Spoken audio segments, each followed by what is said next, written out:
Right now, still kind of powering through some grief, but God is teaching me that really more than anything, that moment by moment, no matter what, I tend to look ahead. You know, even on like writing songs and stuff, I'm looking to the next thing. That I just finished a record. I just put it out. I'm already trying to write new ones. So, like, it's just the way I'm wired, right?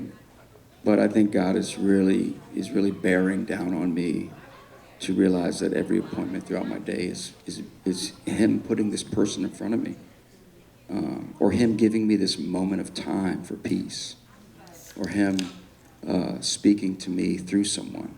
Like every one of these things. So trying to just stay in that literal moment, and trying to serve God, not Toby.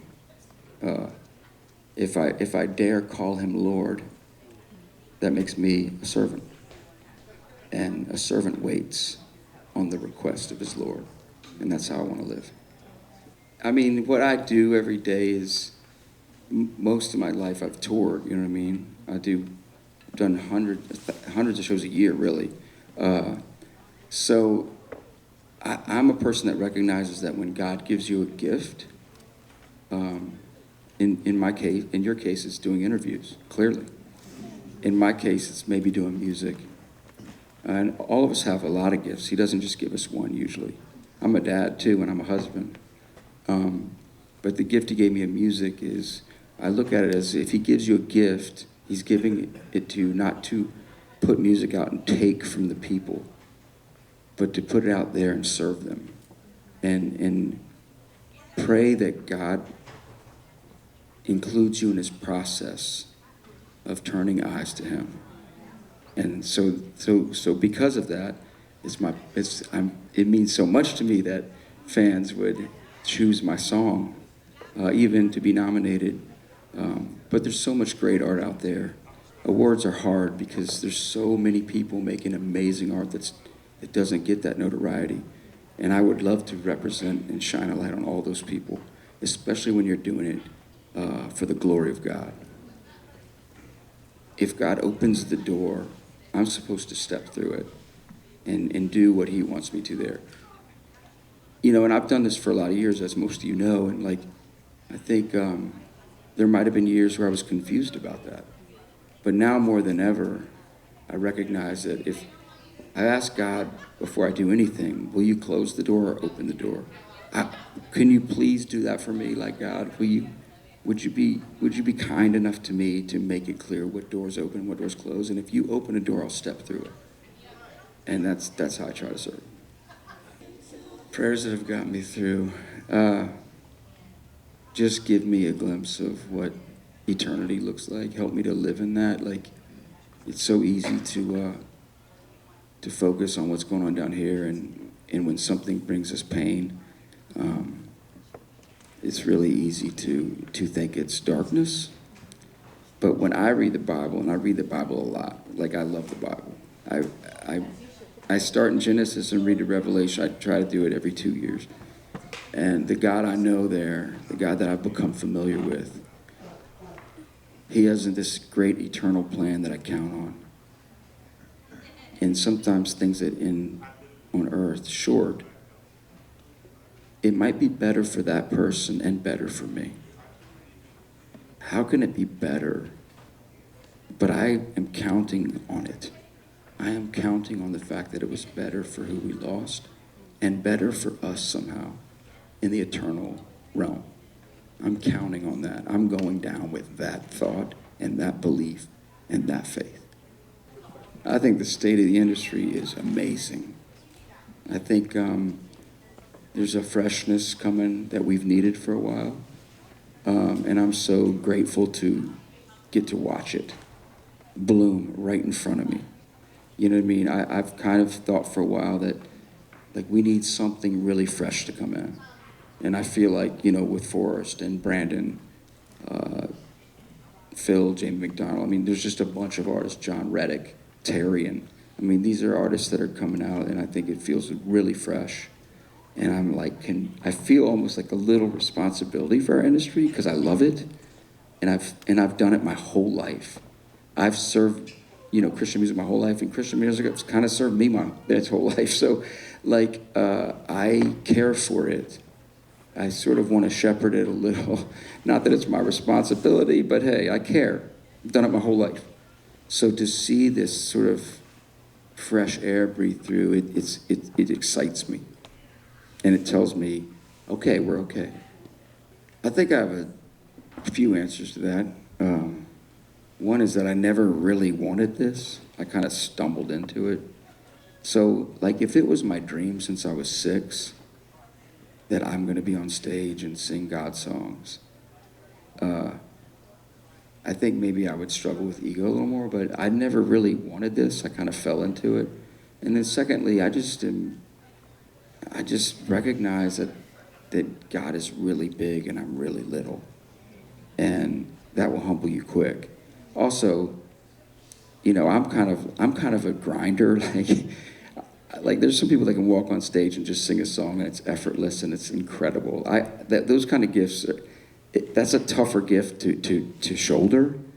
I gotta work really hard.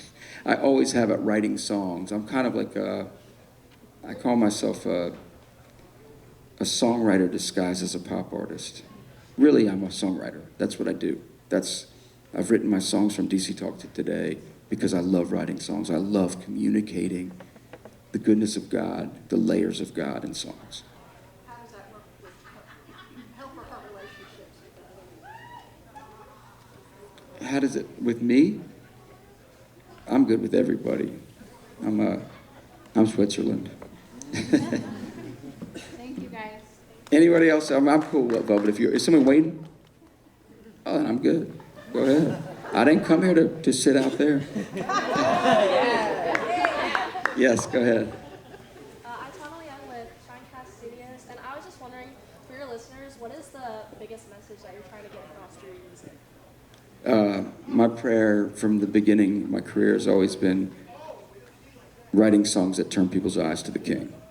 So that's my biggest hope. That's what I pray before I write any song. God, give me something that turns people's eyes to you. Give me a song that would reunite someone with you that walked away, So, yeah. Yes. Toby, what do you like to do to rejuvenate, and maybe what's on your top 3 list for like a bucket list? Bucket list. These questions are hard. I'm kidding. Velvet, we're done. No, bucket list, I think to finish well. I've been doing this for a while. Would be a bucket list thing, just to finish well, man, to absolutely be in love with my wife when we slow down a little. And I am in love with her, and I'm thankful that she tells me she's in love with me anyway. Yeah, those would be kind of bucket list things. What was your first part of it? What do you like to do to rejuvenate? Oh, rejuvenate, I like to walk. I walk.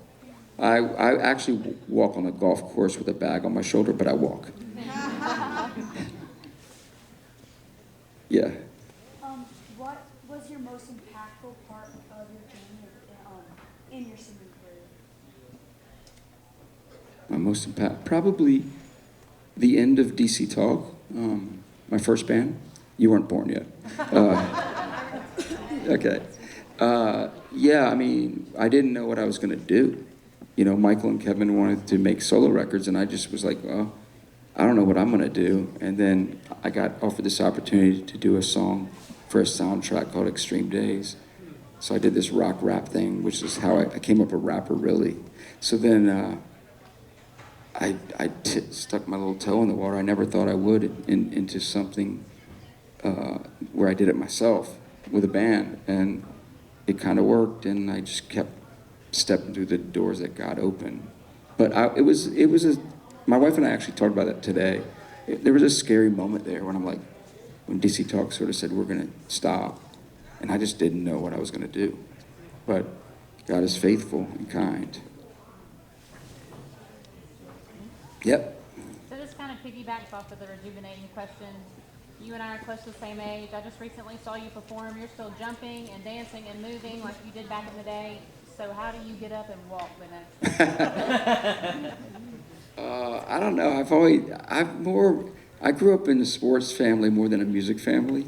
So I've still play a lot of sports, basketball, tennis. I'm not gonna say pickleball yet, but one day it's coming. One day, y'all, one day. But yeah, I mean, I've always been into athletics, and I'm not a gym dude, but I'm always moving. I can't sit around. So just kind of who I am. Plus, I've never come off stage, so I didn't have to deal with slowing down. You know what I mean? If you do something every night, you know, you can still keep doing it. All right, couple more. I'm not taking one from Joey anyway. Go ahead. I'm just kidding, Joey. My name is Seth Parkinson. I'm from the Shine magazine. How do you stay spiritually grounded while touring or recording? Good question. I love the Bible. I read it every day. I think it's important. I have a philosophy where God speaks to us through His Word, and we speak to Him through prayer. So if I'm not talking to God and He's not talking to me, so if I'm not reading the Word and praying, do I really have a relationship with God at all? So I think, like, relating to God is the most important thing. That's how I stay, like, what was your question? How do I stay what? Spiritually grounded. That's how I stay grounded, just by communicating with God and and looking for Him to communicate with me through His Word. If that thing's happening, grounding is happening. You know what I'm saying? Yeah. All right, last one, Joey. Okay, so you and Amanda have visited her home country of Jamaica, right? Many times, Yeah. yes. So when you go back to Jamaica every Man. every now and then, where's your mindset is when you ever come to Jamaica? Because it's always a different approach every time you come back though. Like whether it's like exploration or like finding yourself or recharging. Where's my mindset when I go to Jamaica? Yeah. I think it's just taking in my wife's, where she's from. Her family is amazing. Her dad actually, he's 85 years old. He taught me how to love God. He truly, like I grew up in a Christian home, but he taught me how to have a relationship with the King. And just watching him live. Also, just Jamaicans in general are super positive people. Sometimes they, when you go to a country like that, there's some rough areas where they don't, they don't have all the things we have in a first world country, but the joy that they have, which I know people say that whenever they go on a mission trip, but it's just true. It's just true. I think that's beautiful. I think her family's beautiful, and I think just the country's raw and beautiful, and I see God in everything. All things. All right, thank you guys.